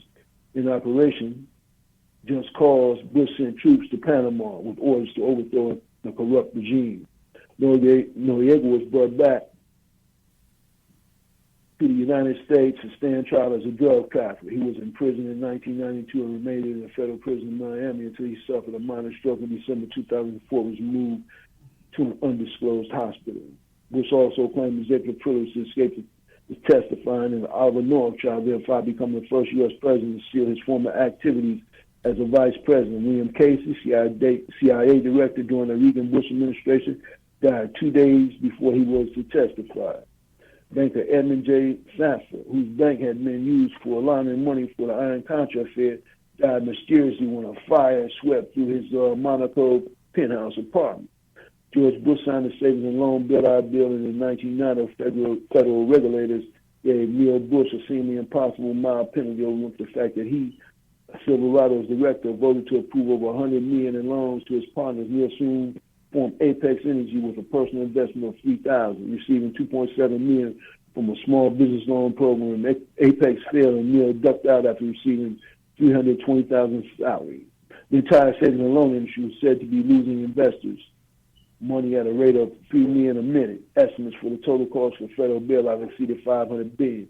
Bush's son Jeb convinced the federal government to pay off the $4 million he owed to a federal Florida thrift. George's brother Jonathan, brokerage firm, was fined in 2 states for violations in Barton, Massachusetts. In August 1990, Saddam Hussein invaded Kuwait, and Bush was determined to turn the dictator of Iraq away from the oil fields and keep him from obtaining even stronger control of world oil markets. Osama bin Laden urged the Saudi royal family to fight Hussein on their own and to raise the mighty Arab army. Already uncertain of bin Laden's motives, the Saudi royals requested that the United States assume the task of driving Hussein's million-man army back to Iraq. Bush received UN approval to free Kuwait, and 420,000 American troops were joined by 118,000 soldiers from allied nations. After several weeks of air missile strikes, the 100-hour land battle called Desert Storm turned Hussein's army conquest of Kuwait to a rapid defeat. Conspiracy theorists believe that Bush and the leaders of Kuwait tricked former ally Hussein into attacking Kuwait so Bush could declare war under a UN mandate to strengthen the UN and hike up petroleum prices in order to protect his own oil investments. In 1992, George W. Bush lost his run for another term in the White House to Bill Clinton. After a time, Bush became an advisor to the powerful Washington-based investment firm as a Carlyle Group. Among his duties, Bush set about strengthening Carlyle's defense ties with the Saudi royal family. Bush visited the bin Laden family compound and solicited their investment in the Carlyle Group. In 1993, first attack on the World Trade Center in New York occurred. Osama bin Laden and Al-Qaeda have been linked to the initial bombing of the World Trade Center, as well as to the destruction of the World Trade Center and the attack on the Pentagon on September 11, 2001. Brother Bragg was accusing the George W. Bush administration of having known in advance that the September 11 attacks would occur.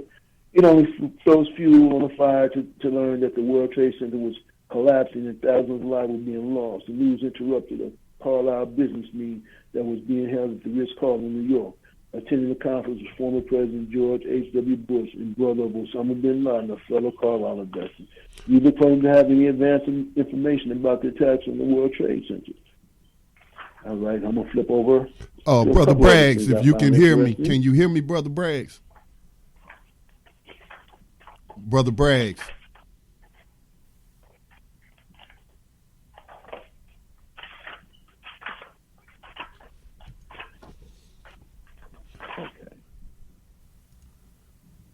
Brother Braggs. Yes, sir. Yes, we're going to take our last break of the evening. Before we do so, I just want to remind you we do have more live programming tonight on the network. Coming up at 9 o'clock p.m. Eastern Time will be Race Treaty, where they will be speaking about international law and human rights. I believe the guests will be from the Malcolm X grassroots movement. So, again, that's Race Treaty tonight at 9 o'clock p.m. Eastern Time on Black Talk Radio Network. You're listening to Thando Radio Show with Brother Braggs, sharing information with us. We'll be back on the other side.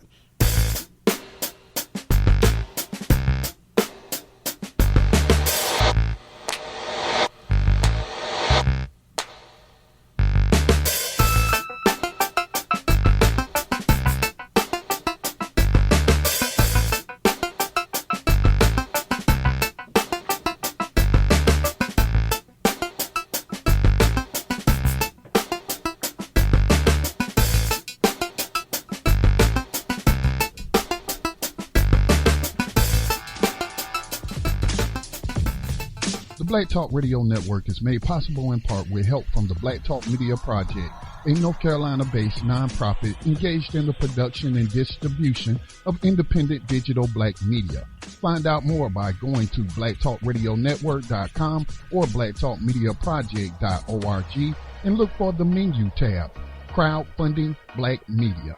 Black Talk Media Project, helping to provide you with new black media for the new millennium.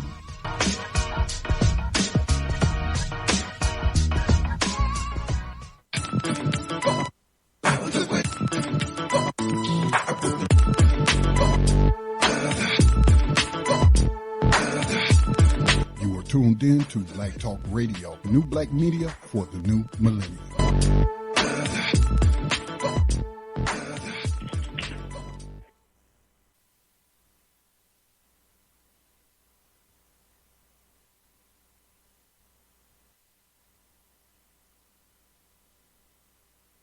We're back, Brother Braggs. Alrighty. Hey, I'm jumping back into Behold a Pale Horse, and I'm in the FEMA chapter now. That's chapter 6, HR 4079 in FEMA, Federal Emergency Management Agency. I'm just going to read you a few things from this. I find this stuff to be fascinating. The following is a transcript. And begin the tape. There's a guy by the name of Buster Heron. He's a member of FEMA, and he's a member of the interdepartment unit, which is empowered in the event of national security emergency to become the unelected national government, a sort of FEMA secret government, so to speak. A pretext for invoking those emergency measures can be found almost daily in the newspapers. It can be anything from suspension of debt, payments by the high bureaus of the American country, to mass runs on U.S. commercial banks. And that's an issue, by the way, that's being handled personally by the National Security Council and Brent Sofcroft. the food shortage, to the drug war, the whole bit. Anything, any disaster emergency declared at all, even including the oil spill from the Exxon tanker in Alaska. If the president had declared a national emergency that could have triggered it, any instability in the Middle East, anything in fact, and they already tested for capabilities in April 1984 with Rex 84A. Yeah. Pull that Rex 84A when you can. That's a serious one right there. And what goes with Rex 84 is the King Alfred plan. Pull that King Alfred plan and read that bad boy all the way through. It's going to shake you to your boots. But back to what's at hand. Yeah, King Alfred plan and Rex 84. If you Google them, wherever you can find them, pull them up, read them. Okay. A pretext for invoking those emergency measures can be found almost daily in the newspapers. It can be anything from suspension of debt payments to high bills in American countries to mass runs on U.S. commercial banks. All right, I read all that. Okay. Now, the executive order that will implement this, the executive order is 11051. 11051 details the responsibility of the Office of Emergency Planning, or FEMA. It gives authorization to put all executive orders into effect in times of national emergency declared by the President, increased international tension or economic or financial crisis. Note that it covers every conceivable domestic crisis, but does not even mention war or nuclear attack. Notice that. That's deep. Now, the only thing that has to happen for FEMA to be able to implement all the executive orders, emergency executive orders, is for the President to declare a national emergency of any type as long as it's a national emergency. Executive Order 10995 provides for takeover of communication media. Executive Order 10997 provides for the takeover of all electric power, petroleum, gas, fuels, and minerals. And this has been updated. This is the old version. It's an updated version of this, too, because it was updated by President Obama. All they do is reinforce one another. Executive Order 10988 provides for the takeover of food resources and farm. Executive Order 10999 provides for the takeover of all modes of transportation, control of highways, seaports, etc. Executive Order 1100 provides for mobilization of all civilians into work brigades under government supervision. Executive Order 11001 provides for governmental takeover of all health, educational, and welfare functions. Executive Order 1102 designates the Postmaster General to operate a national registration of all persons.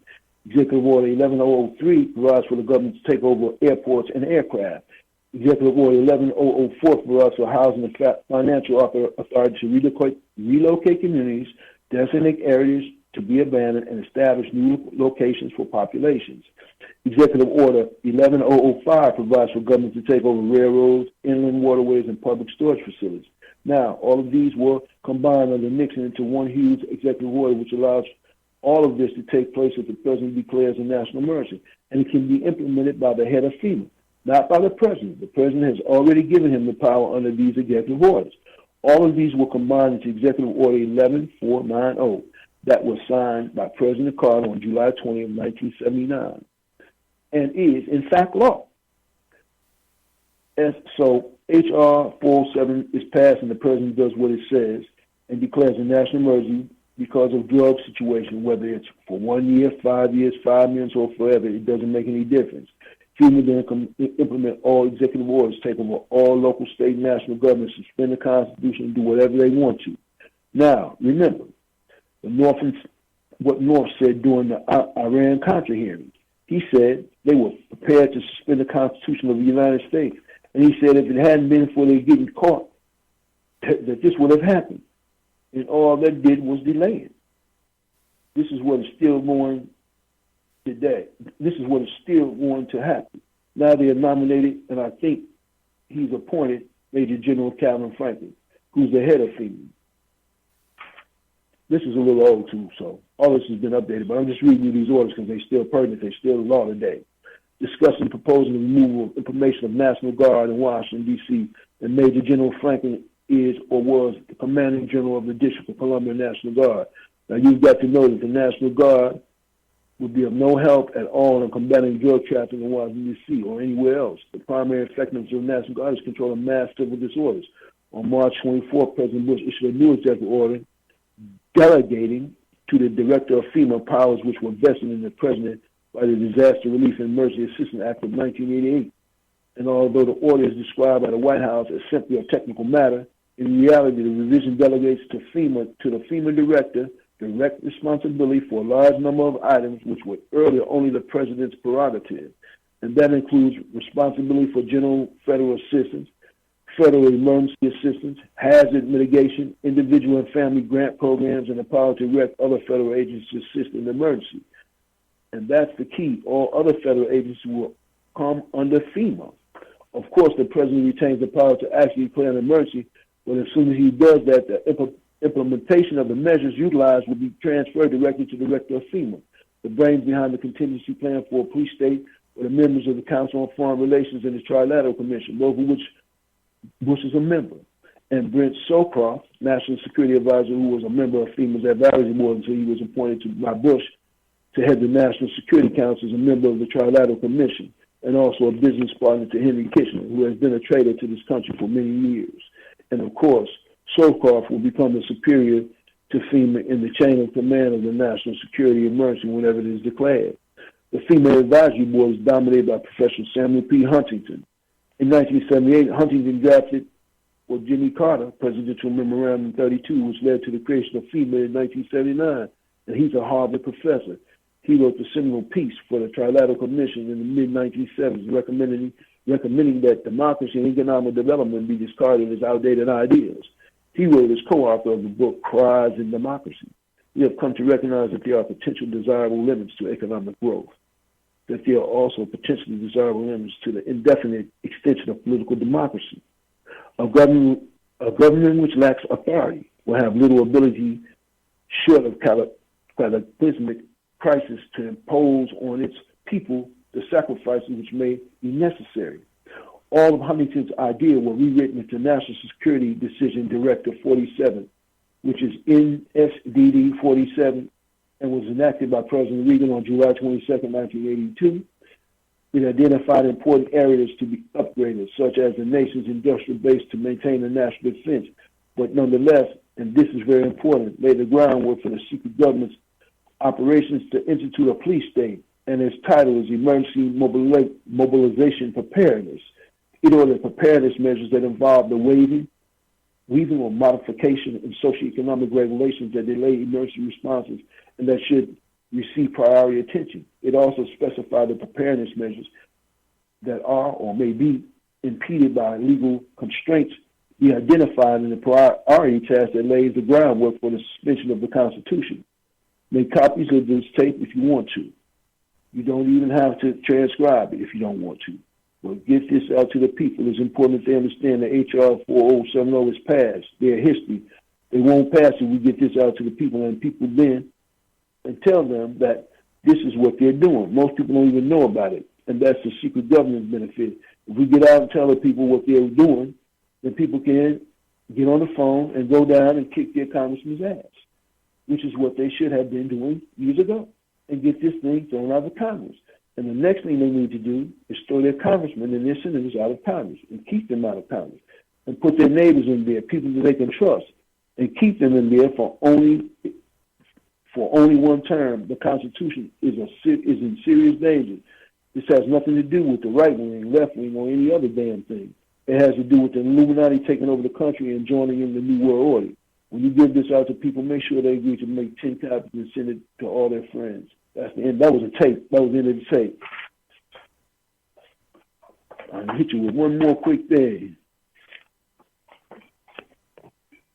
I'm going back into Conspiracy and Secret Society, the complete dossier by Brad Stiegler and Sherry Stiegler for educational purposes only. Fair use, fair use. Smart boy. Okay. This is some stuff that I found really interesting. These are just, for instance, Al-Qaeda.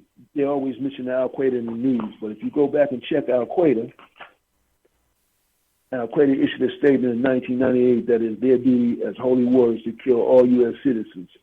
Al-Qaeda, sometimes spelled Al-Qaeda, Arabic for the base, is a terrorist group founded by Osama bin Laden in the late 1980s to unite Arabs who fought against the Soviet invasion of Afghanistan. Bin Laden, son of a billionaire Saudi family, is reported to have inherited approximately $300 million that he uses to finance the terrorist group. Al-Qaeda may have several hundred to several thousand members in a loosely organized network of cells throughout the world. The terrorist group also serves as a kind of conduit for a worldwide network that includes many Sunni Islamic extremist groups such as Egyptian Islamic Jihad, Al-Ghamaz, Al-Islamiyah, and the Islamic movement of Uzbekistan, and the Harakat Mujahideen. Al-Qaeda also maintains money-making front organizations, solicits donations from like-minded supporters, and initially siphons funds from donations to legitimate Muslim charities. Although the Al-Qaeda was organized by Osama bin Laden, he is not its only leader. Dr. Ayman al-Zawahiri, an Egyptian surgeon from an upper-class family, is the group's theological leader and bin Laden's most likely successor.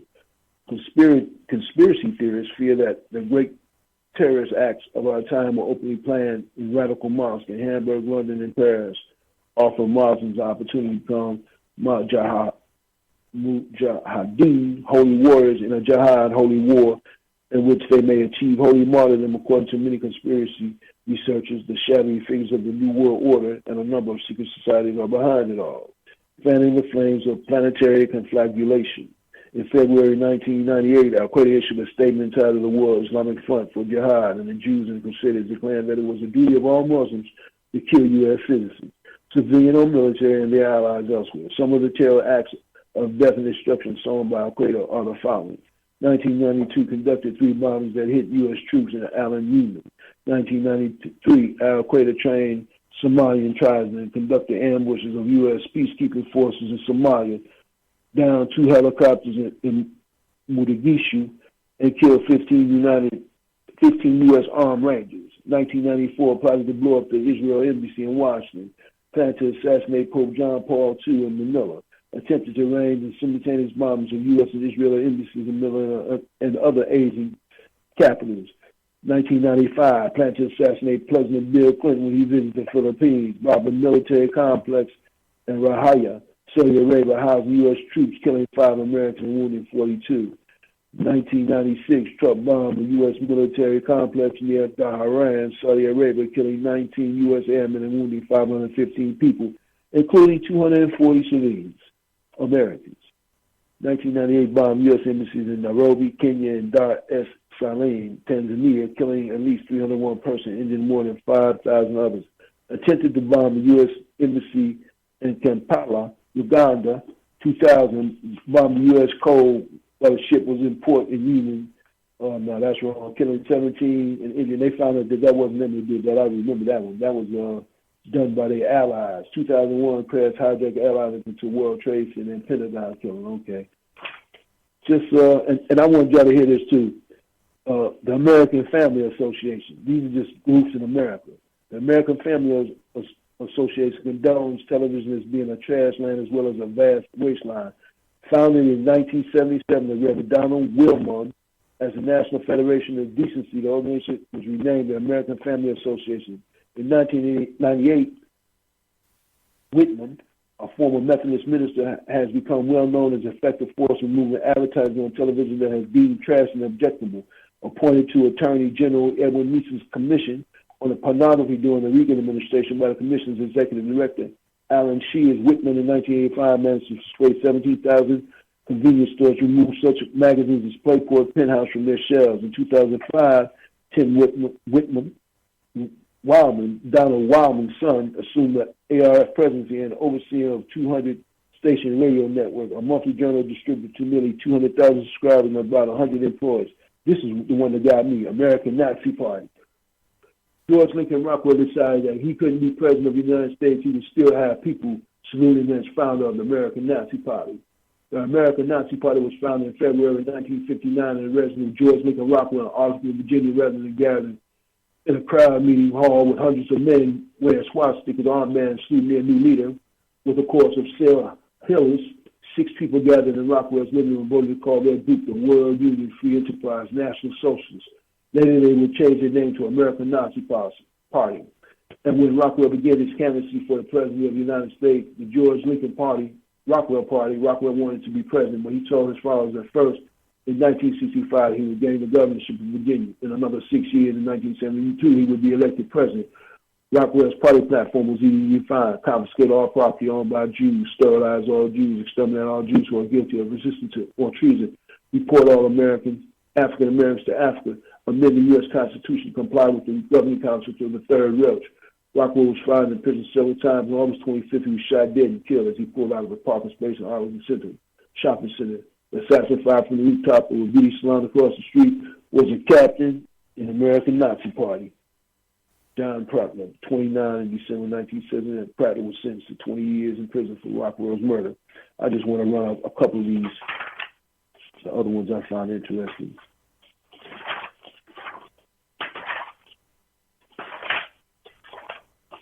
Oh, the Army of God. I find this really interesting. The Army of God. The battle cry of the Army of God, death to the New World Order, has become a death sentence for abortion clinics and their staffs. The Army of God is an extreme religious group that was organized around 1962 and has declared its objective to be the waging of a total war on an ungodly communist regime in New York and the legislative bureaucracy lackeys in Washington with the battle cry, death to the New World Order. The Army of God targets homosexuals, abortion clinics, and all those who preside over the death of children and the issue policies of ungodly perversions that are destroying the American people. In the early 1980s, while the women's clinic in Granite City, Illinois, was being mobbed by fundamentalist protesters, Dr. Hector Zavalos, the clinic operator, and his wife, Rosalie, were kidnapped by members of the Army of God. After being held for 8 days in the abandoned ammunition bunker, the captives were released when Zavalos gave his prayer that he would perform no more abortions. Gunn Benny Anderson, two other members of the Army of God, Matthew and Wayne, were later convicted of the kidnapping. Anderson's explaining that God had told him to wage war against abortion. Sitters did nothing to convince the judge to cut him any slack, and he received a 30-year prison term for kidnapping, and an additional 30 years when it was learned that he had torched 2 fraud abortion clinics.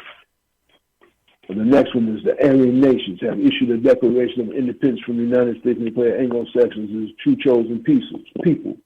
Aryan Nations is a paramilitary group that was founded in the mid-1970s by Reverend Richard Grant Butler and structured around his Church of Jesus Christ Christians, one of the numerous churches associated with the Christian identity movement. Originally headquartered near Hayden Lake, Idaho, the international headquarters of the white race, Butler preached the identity doctrine that Anglo-Saxons, not Jews, are the Bible's true chosen people. African Americans are mud people, more animal than human, and the Jews are the offspring of Satan. Although Aryan Nation is primarily a Christian identity group, Butler's anti-Semitism and his calling for the establishment of a white racist state undeniably reflected Nazi-like philosophy. During the 1980s, a number of Aryan nationalist members joined followers of the Neo-Nazi National Alliance and some Knights of the Ku Klux Klan to form a secret organization called the Silent Brotherhood, also known as the Order, which plotted to overthrow the U.S. government. The Order planned to raise cash to fund the revolution by counterfeiting, robbing banks, and hijacking armored cars. But those drastic measures came to a halt when the death of founder Robert J. Matthews in a shootout with federal agents in December 1984, and the subsequent imprisonment of many members. As Richard Dent's health began to fail, the Aryan Nations Ohio chapter began positioning itself as a possible headquarters for the group. In February 16, 1997, the Church of Jesus Christ Christian, also Vienna Church of Christ in New Vienna, Ohio, and KKK organized a rally at the state capitol of Columbus to protest Black History Month. In September 1997, Ohio's Aryan Nation leader, Harriet Ray Referendum, was sentenced to 6 months in prison for carrying a concealed weapon. All right, I'm just going to hit this chime on this. I'm going to say peace, peace. I hope y'all enjoy it, man. This is what I do. I just get up and read a whole bunch of stuff every day. Find it very fascinating. It tells you what people are doing around you, and everybody needs to get on that King Alfred plan and Rex 84. You got to check that one out. That one's going to blow your cap back. Everybody needs to look into that because that's ongoing. Have a good weekend. Peace, peace.